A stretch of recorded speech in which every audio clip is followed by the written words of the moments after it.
Salut tout le monde, c'est Lorraine, j'espère que vous allez bien.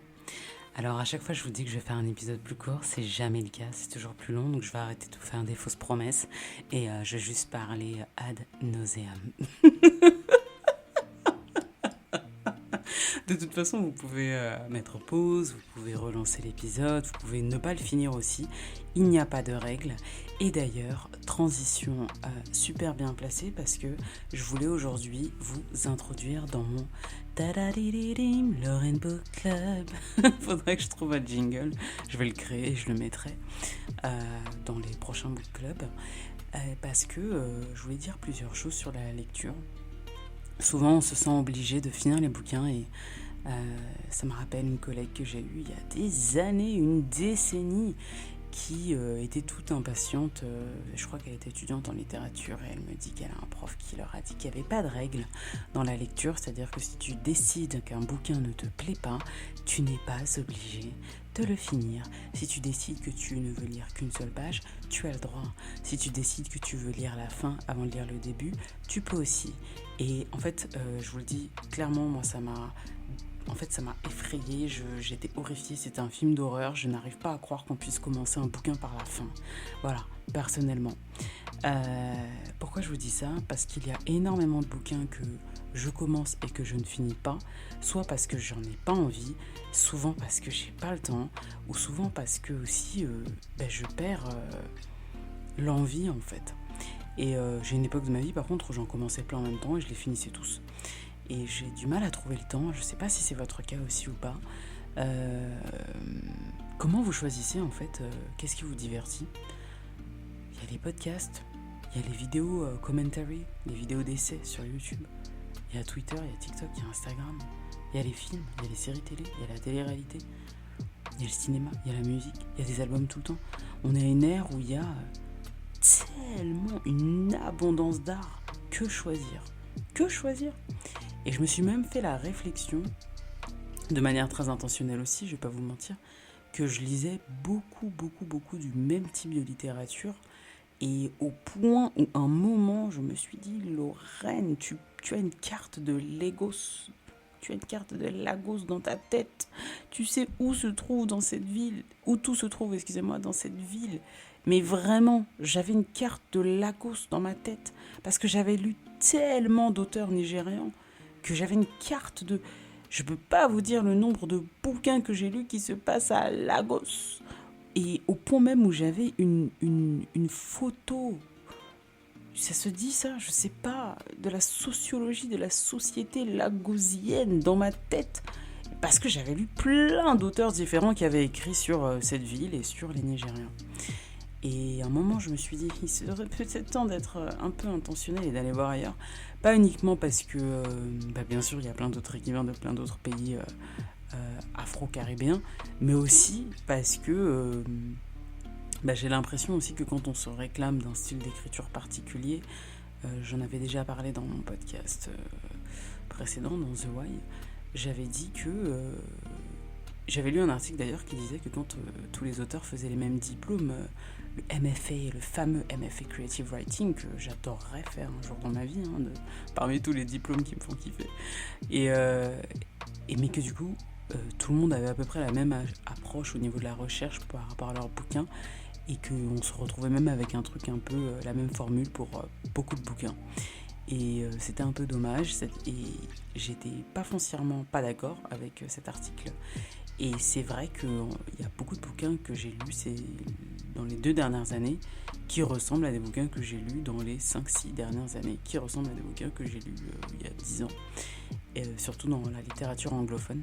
Et ce qui est intéressant, c'est qu'on peut voir, vraiment, c'est même pas voir, c'est-à-dire que on voit et on sent, peu importe, je cherchais une métaphore que je trouve pas, l'influence, mais vraiment d'un auteur ou d'une autrice, ou même de la structure d'un bouquin en particulier. Et je trouve ça assez fascinant, c'est assez fascinant. Du coup, j'ai essayé d'un peu diversifier mes lectures et je vais pas vous mentir, je pense que j'ai échoué.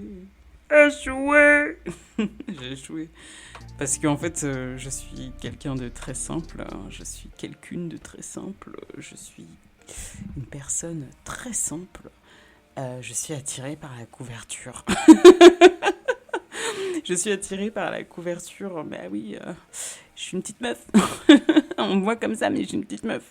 Donc vraiment, genre je vois une couverture un peu sexy, un peu sympathique, des couleurs qui m'attirent. J'achète.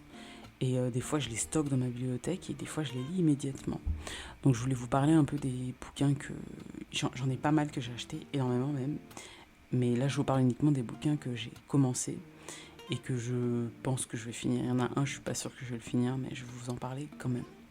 Alors, j'ai commencé un bouquin qui s'appelle Rattlebone, qui a été écrit par Maxine Claire. La couverture, c'est... Est-ce une feuille d'érable ? Je suis pas sûre. En tout cas, c'est une feuille... Comment est-ce que je peux vous expliquer ? C'est la forme d'une feuille assez particulière. Mais alors, attendez. Parce que moi, je suis là, je fais des podcasts, je fais pas de recherche, c'est sympathique, on rigole, c'est freestyle, mais... Rattlebone. C'est le nom de la ville dans le bouquin. Mais je vous ai pas dit, j'utilise Ecosia. Comme moteur de recherche en ce moment parce que j'avais envie de changer, j'avais besoin de changement. En plus, ils plantent des arbres. Je me rappelle quand Ecosia est sorti il y a quelques années, on nous a dit ils plantent des arbres. Donc je dis ok, bah super.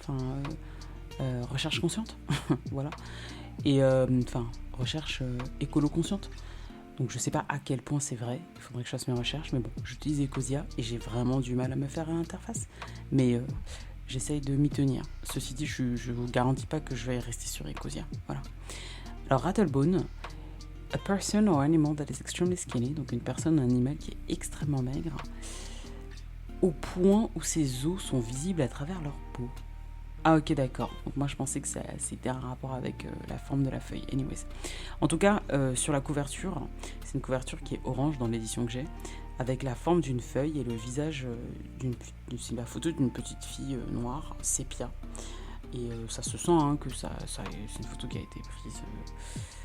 C'est pas aujourd'hui quoi, c'est pas des caméras numériques quoi, c'est pas le filtre Instagram, c'est vraiment une photo qui a été prise peut-être dans les années 70, je pense, je suis pas sûre.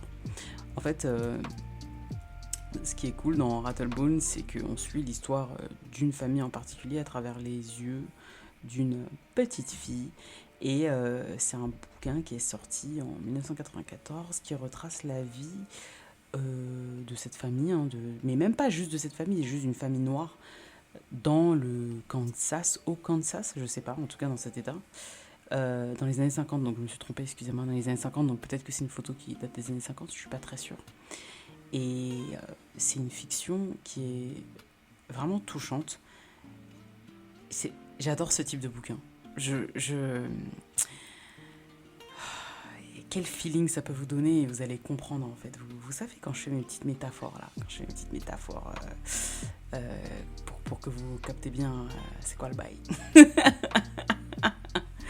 Vous voyez, allez, j'exagère à mort, mais vous voyez,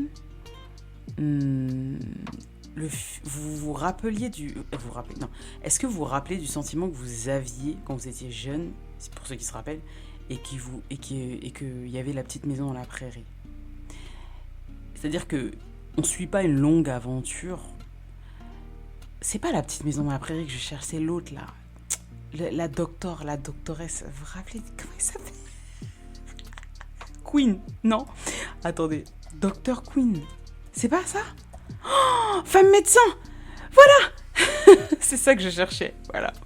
Dr Queen, femme médecin. Ah, je vais regarder, c'est sûr. Ah, j'aimais trop, bah voilà. Vous vous rappelez la sensation que vous aviez quand vous regardiez Dr Queen, femme médecin ? Alors, par contre, Dr Queen, femme médecin, je sais pas dans quelle... Ça se passe à quelle époque, ça ? Je me rappelle plus. Mais vous voyez la sensation, c'est-à-dire... C'est très loin de vous, mais en même temps, il y a un côté un peu idyllique.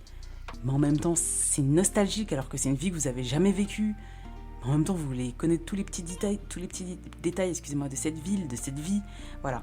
Rattlebone, c'est ça la sensation que ça me fait quand je lis. Et ça se lit rapidement, ça se lit rapidement, ça se lit vite, ça se lit comme quand on regarde une série en fait. J'adore.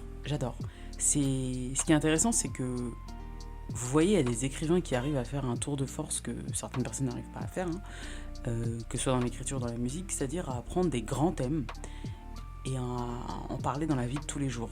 Chinua Achebe et tout s'effondre, donc Things Fall Apart, excellent, c'est le maître de ça. Là, par exemple, on nous parle d'adultère, on nous parle de spiritualité, de religion, on nous parle aussi une forme d'autisme, j'ai l'impression. On parle de grands sujets, mais à travers les détails de leur vie quotidienne. Donc, pour le coup, c'est un bouquin que je vous incite vraiment à lire si vous voulez lire un bouquin rapide, vous plongez dans une vie un peu différente, dans l'Amérique des années 50, c'est super intéressant. Ensuite, alors ça, c'est vraiment le Outsider, ouais, c'est-à-dire que le bouquin qu'on n'a pas vu arriver, Rebecca, de Daphné du Maurier. C'est pas un nouveau bouquin, c'est un bouquin qui est sorti en 1938. C'est une autrice anglaise, malgré qu'elle a un nom pas très français en fait.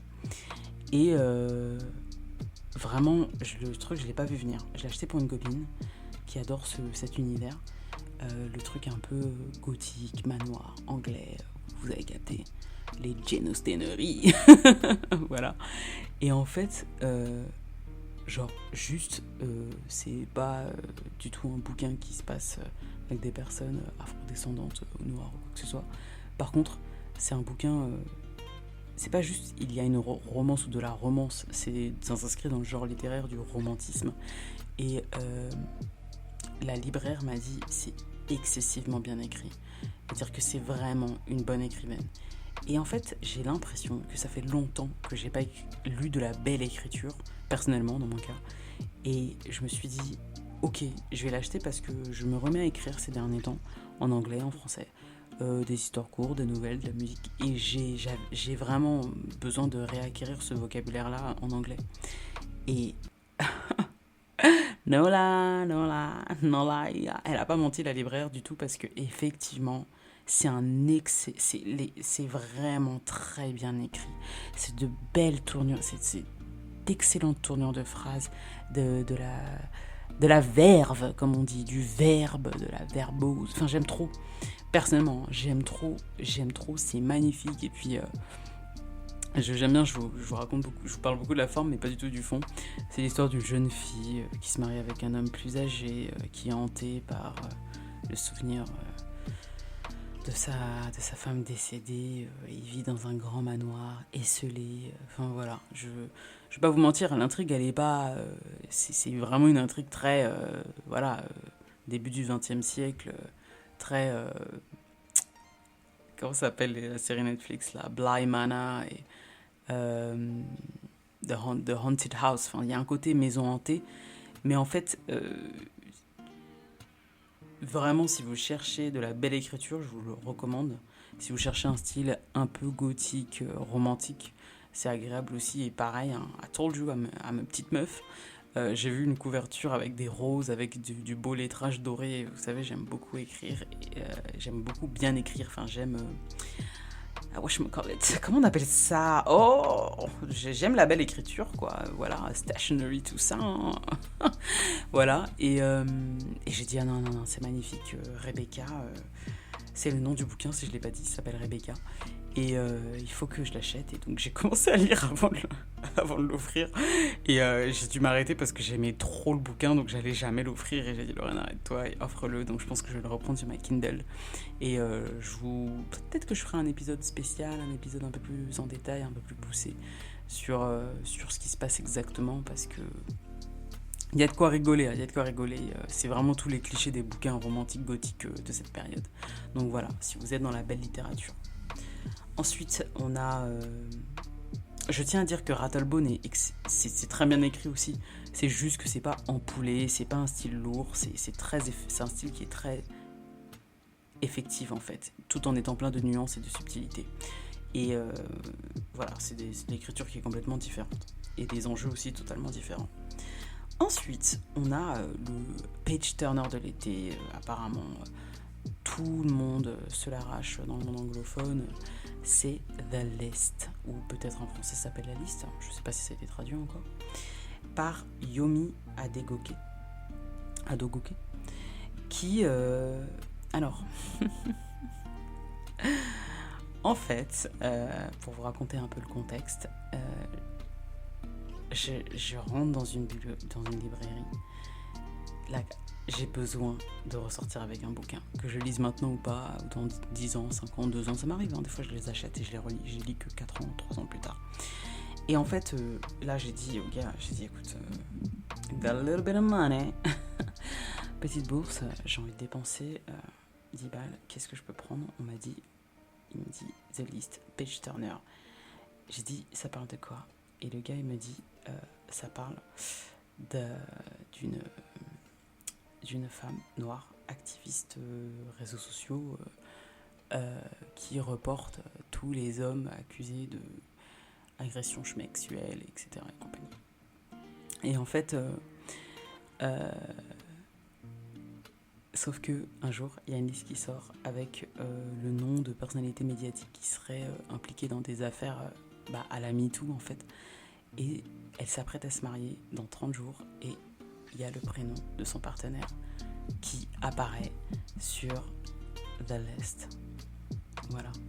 Donc la question, c'est de savoir qu'est-ce qu'il a fait, est-ce qu'il n'a pas fait, pourquoi est-ce qu'il est dessus, etc. Alors, j'ai pas fini encore le bouquin, je suis en train de le lire. Un peu délicat, parce que je suis pas sûre dans quelle direction ça va aller. Je peux pas vous dire, je sais pas si le gars il l'a fait ou pas, au stade où j'en suis, et je sais pas si elle va se marier avec lui ou pas. Il y a un vrai enjeu, il y a de vrais obstacles. Maintenant, ça se lit comme une série télé, ça se lit comme un film.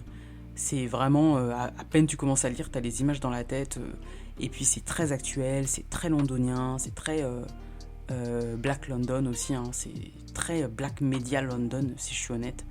Et il y a plein de références à Internet, aux réseaux sociaux, mais des références très très pointues, hein, c'est-à-dire que...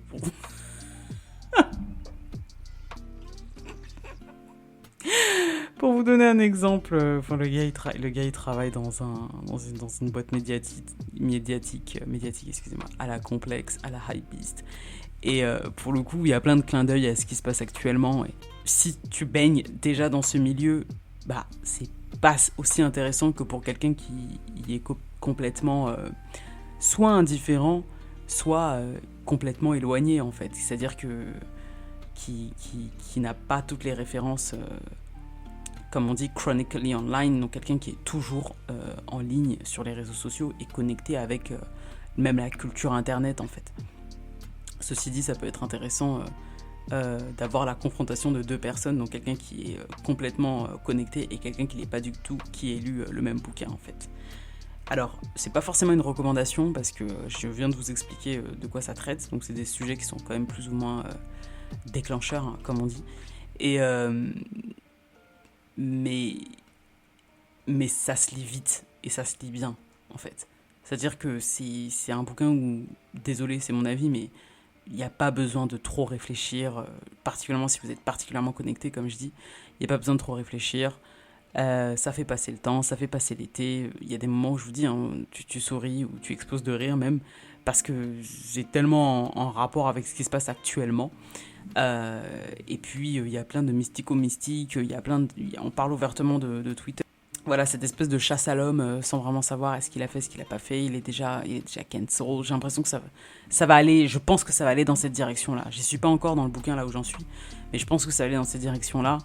Et je me suis dit, pour toutes les personnes qui ont effectivement des choses à se reprocher sur le sujet des agressions, de la prédation et ce genre de choses, un bouquin fictionnel avec un gars qui serait non coupable, bon, est-ce que c'est si approprié que ça ? Donc ça c'est tout un débat, hein, pour le coup, ça c'est vraiment, faudra vraiment confronter les idées. Et je me suis du coup posé la question, est-ce que c'est basé sur une histoire vraie qui s'est passée ici, d'un gars qui a été faussement accusé ? Honnêtement, je ne suis pas sûre. Et en fait, je pense pas. Ensuite, Bitter, que j'ai commencé et que j'ai pas fini. Donc c'est marrant parce que cette liste, il n'est pas spécialement dans l'ordre de plus apprécié à moins apprécié, mais au final c'est un peu le cas. Bitter, je pense que je vais le finir, pareil, ça se lit très très vite, mais je pense que je suis pas le public, parce que je pense que c'est plus un public adolescent, en fait. C'est... Bitter, en fait, c'est l'histoire d'une adolescente LGBT, et c'est de l'afro-fantasy. Et ce que je trouve stylé, c'est que, en fait, cette fille, elle a des pouvoirs, en fait. Mais là où j'en suis dans le bouquin, j'en étais au milieu du bouquin à peu près, elle n'utilise pas son pouvoir à la Edward Cullen, Twilighterie, Harry Potterie, Hermionerie. On n'est pas dans du... On est à la quête de quelque chose, on court derrière des gens. Voilà, elle n'utilise pas ses pouvoirs dans ce sens-là. Dans le bouquin, pour l'instant, là où j'en suis, elle utilise ses pouvoirs pour se... Quand elle a des moments d'anxiété, quand elle veut se retrouver avec elle-même, pour du healing, comme on dit, pour se soigner. Et j'ai beaucoup aimé cet aspect du bouquin. J'ai trouvé que c'était une approche intéressante.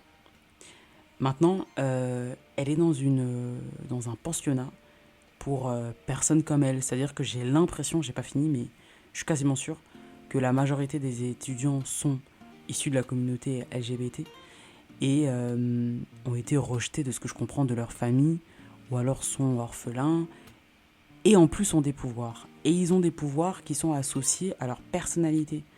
Donc elle s'appelle Bitter, à un moment il y a un book qui s'appelle Aloe, il y a une go qui s'appelle Blessing, et en fait c'est un lien avec leur personnalité. Donc c'est très textuel, hein. Enfin pour le coup, il n'y a pas 1000 analyses à faire comme je suis en train de vous le dire. Mais je me suis dit, c'est vrai que tu lis ça, t'as 13 ans, 14 ans, 15 ans, 16 ans, c'est super en fait. Et en fait, ce qui est intéressant, c'est que l'auteurice vient du Nigeria et elle s'est basée sur ses souvenirs. Là, je vous parle uniquement de mémoire, donc il faudra que j'aille vérifier. De la guerre du Biafra, il me semble, pour écrire ce bouquin aussi, ou parce qu'à un moment, dans le bouquin, il y a une espèce de révolution qui est menée par des personnes qui sont étudiantes jeunes aussi, en fait. Et pour le coup, pareil, hein, je vous ai dit, je suis une fille très simple. J'étais attirée par la couverture parce que on voit une personne noire avec un maquillage un peu éditorial et puis une espèce de... C'est pas une baguette magique, mais une chose magique entre les mains, c'est un stylo. Et j'ai dit, oh waouh, c'est trop joli. Donc voilà, j'ai acheté le bouquin. J'ai acheté le bouquin. Donc voilà. Donc ça, pour le coup, je pense que par exemple, pour revenir sur la liste de bouquins que je vous ai donnée, Rattlebone, je vous le conseille vraiment. Rebecca, c'est uniquement si vous voulez vous réapproprier du vocabulaire hyper bien écrit en anglais ou en français, hein, mais bon, moi je le lis en anglais. The List, je pense que je l'offrirais à quelqu'un qui veut un bouquin pour passer l'été, hein. Ça se lit très rapidement, The List, hein. Voilà, c'est les Guillaume Musso, Colin Hoover, j'ai jamais lu encore, mais je suis sûr que c'est dans la même catégorie, mais version Black Brit. Et Bitter, je l'offrirais à une jeune fille ou un jeune garçon ou une jeune personne, voilà. Ce bouquin, je vous en parle uniquement parce qu'il traînait dans ma bibliothèque, Vaudou, l'homme, la nature et les dieux. Assez intéressant, hein, pour se renseigner sur le culte du vaudou au Bénin et au Togo. Il y a pas mal d'aspects assez intéressants. C'est pas du tout une approche académique, hein. Voilà, alors c'est un bouquin qui a été écrit par Philippe Charlier, il est médecin légiste, anatomopathologiste, archéo-anthropologue et paléopathologiste. Ouais, c'est très particulier, comme je vous ai dit, un parcours assez académique, universitaire, plus le fait qu'il soit auteur. Et pour le coup, je m'attendais à pas grand-chose de ce bouquin, hein, je vous le dis honnêtement. Mais au final, c'est pas mal. Il y a beaucoup de choses que je savais déjà, beaucoup de choses que j'apprends aussi.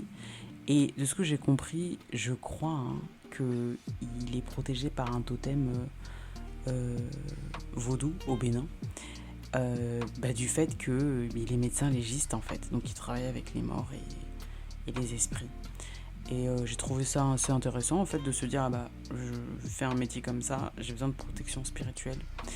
Donc mais bon, c'est pas spécialement un bouquin que je vous recommande. Je vous le dis, c'est un bouquin que je lis. Ceci dit, si vous faites des recherches sur le vaudou ou si vous faites des recherches sur le Bénin, ou c'est un sujet qui peut vous intéresser de près ou de loin, je trouve que c'est pas le meilleur des bouquins, mais c'est un bon bouquin. C'est un bon bouquin sur ce sujet-là. Donc voilà. Vaudou, l'homme, la nature et les dieux, je pense qu'à terme je vais le finir, mais pas tout de suite, je suis pas pressé. Bitter, je vais le reprendre éventuellement. The List, je vais le finir dans les semaines qui arrivent. Enfin, les jours même qui arrivent. Rattlebone, c'est pareil, je vais le finir dans les jours qui arrivent. Rebecca, faudrait que je le rachète. Et j'ai vraiment envie de prendre le temps de le lire, ce bouquin, parce que très bien écrit, mais voilà, c'est petit bourgeois. C'est comme si... je sais pas si vous avez vu Ripley, donc sur Netflix, qui est le talentueux Monsieur Ripley, qui est le reboot, hein, comme on dit, avec l'acteur Andrew Scott. C'est une mini-série Netflix qui est en noir et blanc. Je trouve que ça m'a fait la même sensation quand je disais Rebecca, le même univers, voilà, le truc un peu méditerranéen, fancy, bourgeois, voilà, même si ça se passe en 1930. D'ailleurs, il faudra qu'on parle de cette série, je sais pas si vous l'avez regardée ou pas, je vous donnerai mon avis dessus. Voilà, c'est fini pour mon book club de l'été. Alors, c'est le premier épisode book club, hein. Vous voyez, hein, c'est un podcast avec plusieurs émissions. On s'amuse, hein, c'est un magazine. Mais par contre, je pense qu'il y a des bouquins où je rentrerai plus dans le détail des personnages et compagnie. Et puis, je pense que je vais vraiment faire une vraie sélection.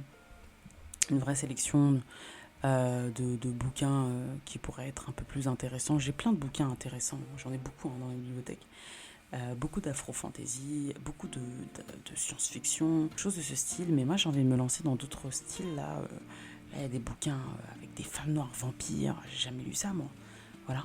Mais j'ai aussi envie de me lancer dans d'autres thématiques, J'ai pas mis le doigt dessus encore, mais j'arrive, attendez-moi.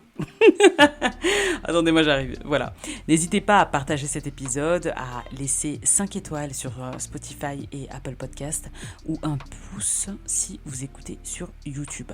Partagez cet épisode, n'hésitez pas à le commenter aussi si vous êtes sur YouTube. Ça me fait vraiment plaisir, ça m'encourage à continuer.